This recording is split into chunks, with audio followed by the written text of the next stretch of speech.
Right before we jump into this video, have you signed up for the FroKnowsPhoto email list? Well, if you haven't, go ahead and look for the orange box over on the website, put your name, email address in it, hit send it, and I will send you a free guide to capturing motion in low light situations. Jared Polin, FroKnowsPhoto.com, and this is a versus video and a comparison between the Nikon Z7, Sony a7R III, and D850. Now, these are the most updated high-resolution cameras that are full frame on the market right now. Canon doesn't have one that is up to date. And I also want to remind you that I did do a real-world review of each and every one of these cameras right here. So I have real-world experience using them, and this video is going to help you determine which one might be the right choice for you. So now let's start with the sensors. The Nikon Z7 has a 45.7 megapixel full frame BSI CMOS sensor with no AA filter. The a7R III has a 42.4 megapixel full frame BSI CMOS sensor with no AA filter. The D850 has a 45.7 megapixel full frame BSI CMOS sensor with no AA filter. Now, that D850 sensor is not the same one that you would find in the Z7. Even though they basically seem like they're the same, Nikon is telling us that they're different. Now also, Sony most likely made the sensors that go into these two Nikon cameras, but that doesn't mean that Sony can use the same technology because Nikon designed the sensors and then they send it over to manufacturing, which so happens to be done by Sony. Now, the oldest sensor up here is the one that is in the Sony, but they all hold up really well across the board. All the sensors up here in these cameras are fantastic. I'm not going to give a check mark to start it off because they all do a really nice job. Moving on to lens mounts. The Nikon Z7 is a Z mount, which is an altogether new mount, but it has the F to Z adapter that you can purchase, so you can take all of your F lenses and use them on your Z system. The Sony a7R III is an E mount. Now, there are third-party adapters, but I still don't recommend using those because you do lose certain functionalities. But now more than ever, there's companies like Sigma and Tamron making native lenses that work for the E mount cameras. So that's a big deal. But they are still lacking in terms of native lenses made by Sony in comparison to what Nikon has for the older F-mount lenses. Now, I'm not talking super older. I'm talking about the AFS lenses, the newer lenses that have come out, but the F-mount has been around a long time, so there's a ton of options. The D850 has an F mount, so it can take all of the lenses from 1959 and on, except for you can't get a Z adapter for this camera. And that's why I'm giving a check mark to the Z7, because there's lots of options. I know you have a lot of options with third-party lenses with the Sony, but I rather take the native lenses that you can take, and having two systems, or the Z system, which there aren't a lot of lenses just yet, but being able to take all of those AFS lenses and putting them on here gives that check mark to the Z7. Now let's move on to the ISO capability, starting with the Z7, which goes natively from 64 to 25,600, expandable up to 102,400. The Sony a7R III is native 100 ISO up to 32,000, expandable to 102,400. The Nikon D850 is 64 all the way up to 25,600, expandable to 102,400, or basically the same as the Z7. So the two cameras up here that go to 64 ISO natively would be a little better for dynamic range if you are doing landscape photos. You just have the ability to go to 64, which is better than going to 100, especially on a camera like this. You're not really as focused on going up to higher ISOs as opposed to having the lower native at 64. Now, normally I would give 2 check marks to the Nikons right here, but I'm going to give 1 check mark to the D850 and nothing else. Now let me explain why. I don't fully agree with this. Jared's making a big mistake by not giving the Z7 a check mark as well.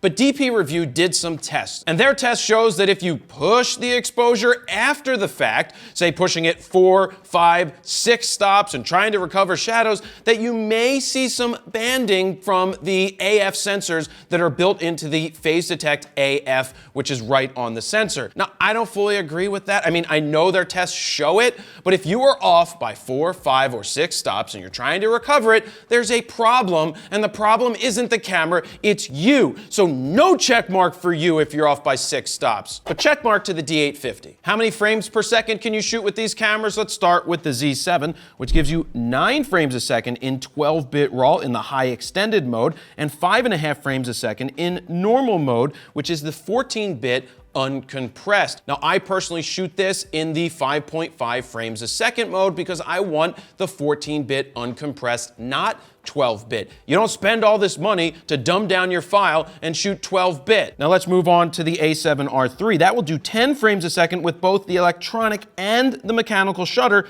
in compressed RAW, and 8 frames a second in uncompressed RAW. Now, I did forget to say that the Z7 will also shoot in silent because it has an electronic shutter as well as the mechanical shutter. Now, did you hear what I said about it dumbing down when you are shooting at the highest frame rate? So Sony says you can get 10 frames a second. That's their major marketing push.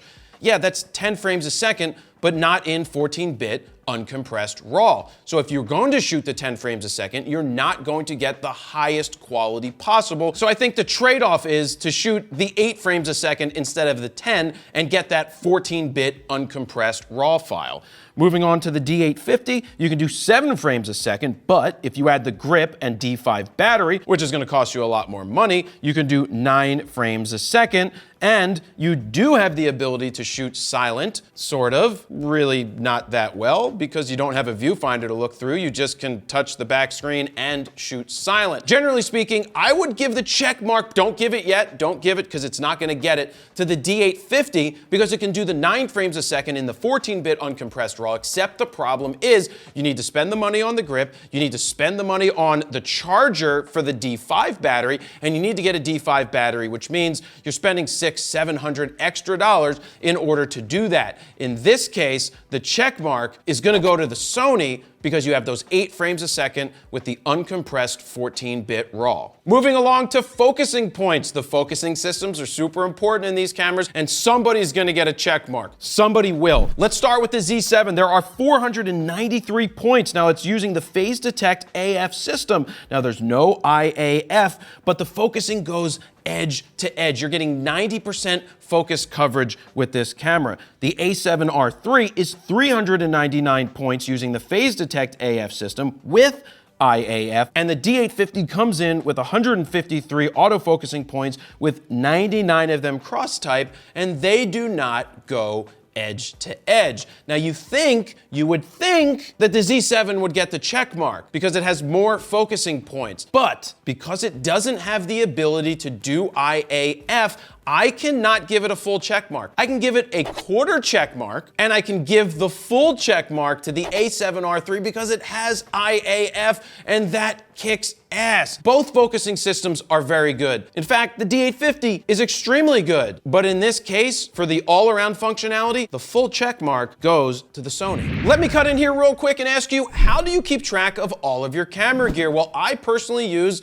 My Gear Vault. It's the best way to input, organize, and protect your gear, and it's free for iOS and Android, so go to mygearvault.com right now to download it. Now, we have to talk about the shutters that are in these cameras because, well, we have mirrorless cameras. The Z7 has a electronic shutter as well as a mechanical shutter that tops out at 1/8,000th of a second for both. The A7R III tops out at 1/8,000th of a second with both the electronic shutter as well as the mechanical shutter, and the D850 has a mechanical shutter that tops out at 1/8,000th of a second, and you sort of do get that electronic shutter capability, but it's not very good. In this case, 2 check marks, 1 Z7, 1 A7R III. For those people who like to shoot a lot of frames a second, burst rate is what I'm going to talk about right now. And the Z7 will give you 18 RAW files in a row. The A7R III will give you 28 RAW files in a row. And the D850 will give you 51 RAW files in a row. It seems to have a bigger buffer. Now, does it have a bigger buffer because it has an XQD card and an SD card, which means it can't write as fast to the SD, so it has to buffer a little longer, so it it has a bigger buffer? And why does the Z7 have such a small buffer? Is it because it has an XQD card and it can clear the buffer much quicker? In which case you can just continually shoot and not outrun it? Who should get the check mark? Steven, who should get the check mark? D850. I kind of agree with Steven. The D850 gets a check mark. It's time to move on to the video features, starting with the Z7. You have full frame 4K with pixel binning. Now you have DX crop mode 4K, which is oversampled from 5K without pixel binning, and that's what we recommend you shoot in. You also have the ability to do 10-bit 422 with N-Log to an external recorder with a very slight crop. Now you also have 1080p at 120 frames per second. Now moving on to the A7R III, you have full frame 4K with pixel binning, just like the Z7. Now in Super 35 4K mode, you have oversampled from 5K without pixel binning, and you also have the 1080p at 120 frames a second. Again, we recommend that you shoot in the Super 35 mode to get the better video. Now, the D850 is full frame 4K with pixel binning. You have 1080p at 120 frames per second, but it's only baked in with no sound. Now, I do want to reiterate that these two cameras right here do give you the option of recording with sound or without sound in the 120 mode. Which one gets the edge here? Surprisingly, I'm going to give the Z7 the edge on this one. Even though the A7R III and the Z7 have very similar features, the Z7 offers you 10-bit 422 externally, whereas the A7R III only offers you the 8-bit. So in this case, we're going checkmark Z7. Normally, autofocus for video wouldn't even be a question here because the Nikons have absolutely sucked in the, speaking of sucking, the D850 sucks for autofocus video, so you can just sit here in the corner right now. But the Z7 will do auto area AF with subject tracking, which is similar to the dual pixel AF of the Canon, which isn't sitting here. But this is the first time that Nikon's autofocus for video can give a run for its money to the other cameras. It's doing a fantastic job. Now, the Sony a7R III has very good autofocus that also has face detection. They hopefully in the future will be adding IAF when it comes to shooting video, but at this time, the continuous autofocus in the Sony is very good as well. And the D850, they say you have face priority autofocus using contrast detect AF, but it absolutely sucks. The D850 just isn't very good. Now, this is a tough decision to make this time because for the first time, the Nikon is very good with its continuous autofocus. Now, if the Sony had IAF for video, it would clearly get the check mark. Now, before I give dual check marks, I don't have a coin in my pocket. So we're gonna flip the Orbit gum pack. And the front of the Orbit gum pack is, oh, this isn't sponsored by Orbit, by the way, but if you would like to sponsor this Wrigley's gum, please contact me because we'll be glad to, I chew your gum. This is heads and the flap is tails. If it's heads, then it's going to be the Nikon. If it's tails, it's going to be the Sony. That's tails, it's the Sony. It's scientific. Sony gets the check mark. Now that we're talking about video features, let's talk about in-body stabilization, starting with the Z7, which has 5-axis in-body VR. The A7R III has 5-axis in-body steady shot, and the D850 sucks with 3-axis electronic stabilization. So again, for video, D850 stabilization, not so good. Now, being that both of these have 5-axis stabilization, you would think the check mark would go to both of them. But in our tests, we found that there's something like a micro jitter in the Nikons. We've seen it in the Z6 and we've seen it in the Z7, whereas we feel that the A7R III's stabilization and steady shot is just a little bit smoother. So again, we don't need to flip the bubblegum this time. Check mark goes to the Sony a7R III. Viewfinders. We've got two different types of viewfinders up here. Starting with the Z7, we have an electronic viewfinder with 3.6 million dots. Of course, it covers 100% of the viewfinder. The A7R III has an EVF that does 3.6 million dots as well with 100% coverage, and the Nikon D850 has an optical viewfinder. Now, if you're looking to see what the differences are between the two of them, I did make a mirrorless electronic viewfinder versus a DSLR, which is an optical viewfinder video, which you can click the I button in the top right, or the link is down below so that you can see the differences between both of them. Now, being that the Nikon and the Sony have the same resolution, you would think that they both get a check mark. But the Nikon's is almost 2-year newer technology. It's much cleaner, in my opinion, when looking through it in comparison to the A7R III. I think the quality is much better on the Nikon side, so I'm giving the Z7 the check mark. I wanted to cut in here real quick and let you know that we just released 14 custom Lightroom presets. Check out the different looks you can get quickly by using presets like Black and White Boomify, Aquamarine, Sandlot, Color Boomify, Skittles, and more. Head on over to FroKnowsPhoto.com/presets to play with and purchase all 14 of these presets at 40% off for a limited time. Now let's jump back to the video. Now let's move into talking about the LCD screens on the back of these cameras. The Nikon Z7 has a 3.2-inch, 2.1 million dot tilting touch screen. The A7R III has a 3-inch, 1.4 million dot tilting touch screen. Now it has limited touch capabilities. Now what I mean by that is with the Z7, you can touch all the menu options, you can just drag and slide the screen, whereas you can't do that with the A7R III.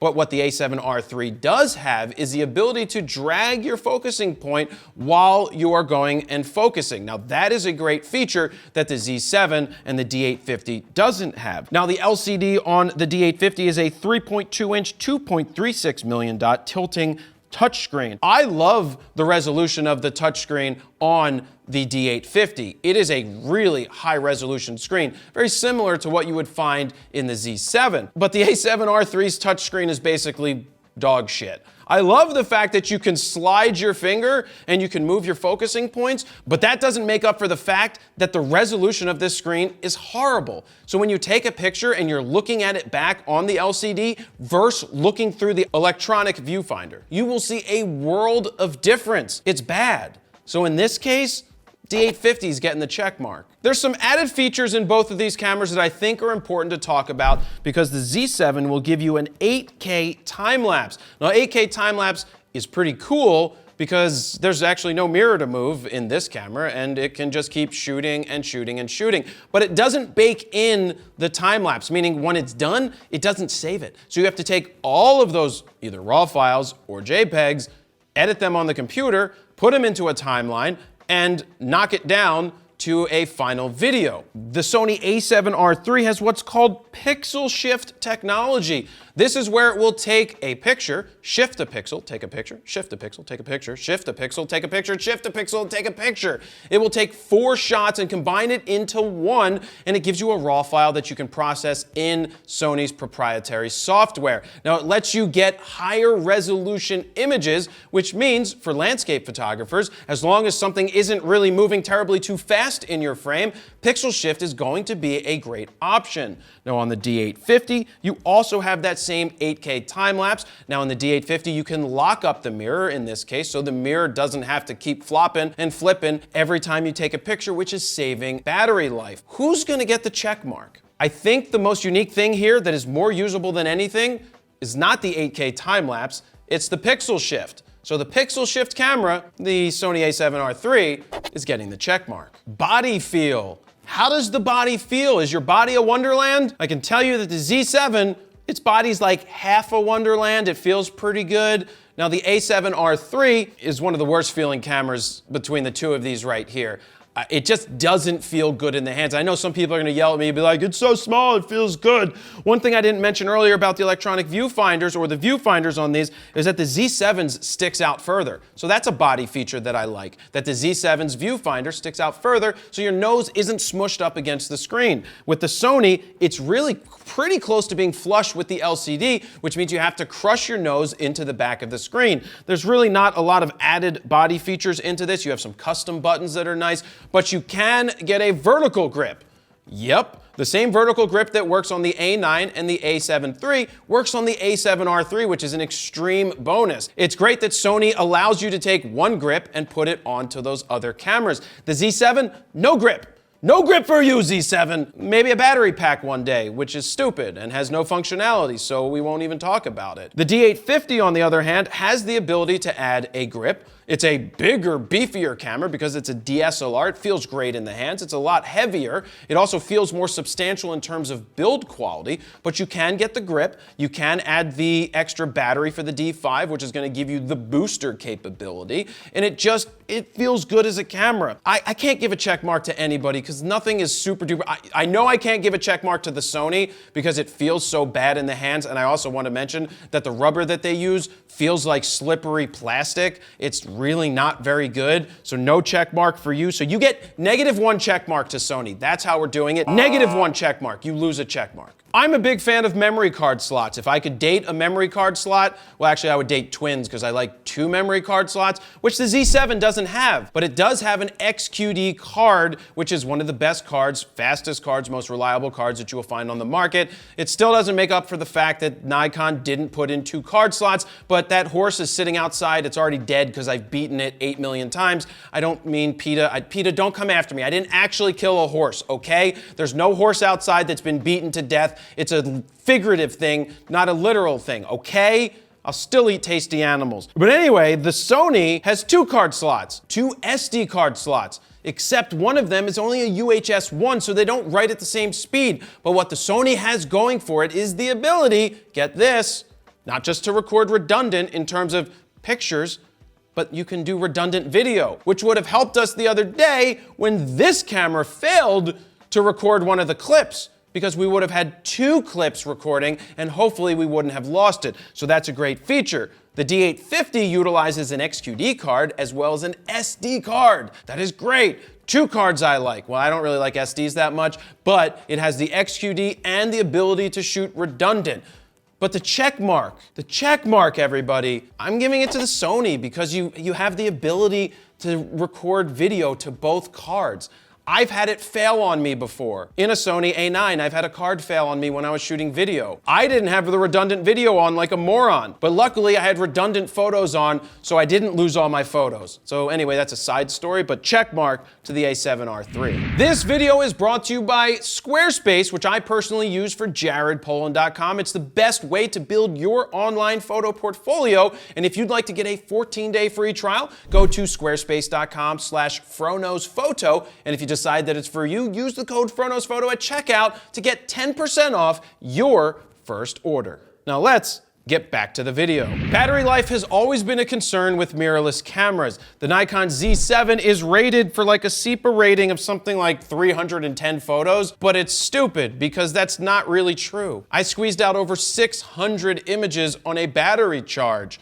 So that SEPA rating is kind of misleading. I don't know why they use it, but the Z7 gives you the ability to charge the battery with USB-C only when the camera is off. So if you don't have extra batteries and they're dead for some reason, you can plug it in and charge it with USB-C. The Sony has the NPZ battery, which is rated for 710 shots. It's a great battery. Their old batteries, really bad. New batteries, extremely good. Now, unlike the Z7, you can shoot while the battery is charging through the USB.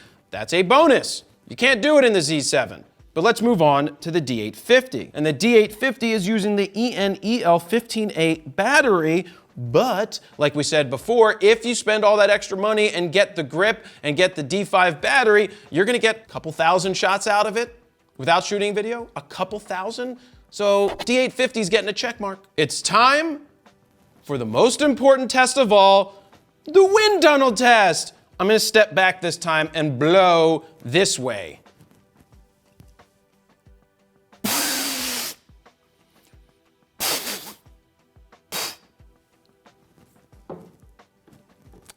It's really tough to figure out the wind tunnel sometimes. It's super scientific. And in this case, the Sony wins because it has the worst ergonomics of the 3 cameras. So that means it's better in the wind tunnel. I just decided that right now, so check mark there. But also, let's sniff it. It smells like a Sony, Nikon, Pentax. It has a Pentax smell to it. No check marks for sniff test. No check marks this time. Moving on to the weight. This is interesting because the Z7 is 1.29 pounds, or 585 grams. The Sony a7R III is 1.45 pounds, 657 grams. And the D850 weighs in at a whopping 2.01 pounds, or 915 grams. Now, if we're going for the lightest camera, the Nikon would get the check mark. If you like something more beefy in your hands, because you're not used to beefy things in your hands, then the D850 would get the check mark. Now, if you're into more of the medium weight, then the Sony would get the check mark. So it all depends on what you're looking for. And finally, the price. The Z7 with the adapter, which you need to use all of your f-mount lenses, is $35,4695, which is the most expensive of all three of these cameras right here. The a7R III comes in at $3198, but for the holidays, it was on sale for $2798, which is a tremendous price, but keep in mind it's also the oldest camera of the three. And the D850 clocks in at $3296.95, which is a very good price for what this camera offers you. In terms of price, we can see that the Z7 is more expensive because you have to buy the F to Z adapter. Now, this is also not including the fact that you need to buy a grip for the D850 if you want it, and a grip for the a7R III. But in terms of price, I can't really give a check mark to any of these because that's up to you to determine which one is right for you. Now, what I can do is help you decide which camera should be the one that you go with if you're in the market to pick up one of these three. If you're somebody just doing stills, and you have a lot of f-mount lenses, and video is of no interest and no matter to you, the D850 is a great option. But if you want to get with the times and be more modern and have a mirrorless camera, the Z7 gives you the ability to take all of your f-mount lenses and put it onto this camera. You have an electronic viewfinder, you have silent shooting, you have image stabilization built in, you have autofocus 4K video. This is an awesome camera. And the Sony a7R III is a fantastic camera as well. The biggest question here is, do you own Nikon gear already? If you are well endowed with Nikon lenses already, then it's a no-brainer, in my opinion, to skip the D850 and go with the Z7. It's built for the future. It gives you more capabilities, especially if you're a hybrid shooter. The other thing is, if you're new to the market, where do you go? Because that is the biggest concern for the larger companies right now, the Nikons, the Canons, and the Sonys, is it seems that a lot of people who are starting today will go with the Sonys. My only warning to anybody who's looking to go with the Sonys right now, it still comes down to glass. Yes, there's a lot of lenses that you can get natively for this camera, but not as many as what you have for the Nikons, especially going straight off to the D50 or with the F to Z adapter. Yes, you can get a lot of third-party glass natively for E-mounts, but at this point, I still love sticking with the native glass on the more professional side. That's what I've personally done. So you have to ask yourself, do you want to get in bed with Sony? Do you want to get in bed with Nikon on the mirrorless side? It's up to you. My overall opinion here, you know, it's kind of biased because I've been a Nikon shooter for a long time.